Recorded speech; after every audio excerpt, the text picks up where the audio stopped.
Objet nombre SCP-53. Petite fille. Classe Euclide.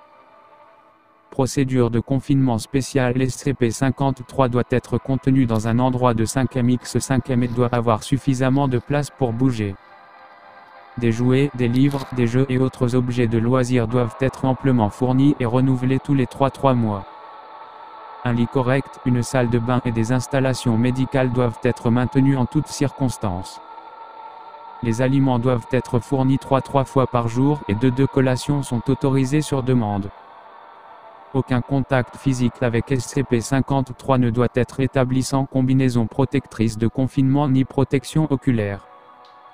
Aucun contact visuel ne doit être établi avec SCP-53 pour quelque raison que ce soit. Tous les objets donnés au personnel et s'occupant de SCP-53 peuvent être retirés de la zone mais doivent être mis en quarantaine pour examen. Seul un membre du personnel peut être présent dans la salle à un moment donné et celui-ci doit être attaché avec une sangle de sécurité en acier. Tout le personnel doit être retiré de la chambre de confinement de SCP-53 10 minutes après être entré. Tout membre du personnel qui commence à agir de façon erratique, à crier ou à tenter de saisir SCP-53 doit être maîtrisé et mis en quarantaine. Tout membre du personnel tentant de retirer sa combinaison doit également être maîtrisé et mis en quarantaine. Aucun objet pointu ou arme à feu n'est autorisé dans la chambre de confinement de SCP-53.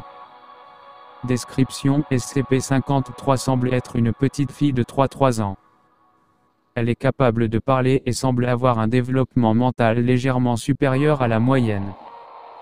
Elle a une personnalité généralement agréable et semble rarement contrariée, ne devenant agitée qu'en présence de groupes de personnes. Tous les êtres humains âgés de plus de 3 ans qui entrent en contact visuel avec SCP-53 touchent SCP-53 ou restent près de SCP-53 pendant plus de 10 minutes deviennent rapidement irrationnels, paranoïaques et meurtriers. La plupart, sinon la totalité, de ces sentiments seront concentrés sur SCP-53 et le sujet atteint tentera de tuer SCP-53 après avoir tué ou blessé tous les êtres humains visibles pour eux. Ceux qui tentent de tuer SCP-53 seront atteints de crise cardiaque ou de convulsions précédant la mort quelques secondes après l'attaque qui n'aura causé aucun dommage physique à SCP-53. SCP-53 se régénère presque instantanément de toute blessure quelle qu'en soit la gravité.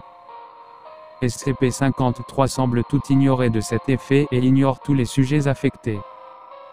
Lorsqu'on l'interroge au sujet de cet effet, SCP-53 est incapable de répondre.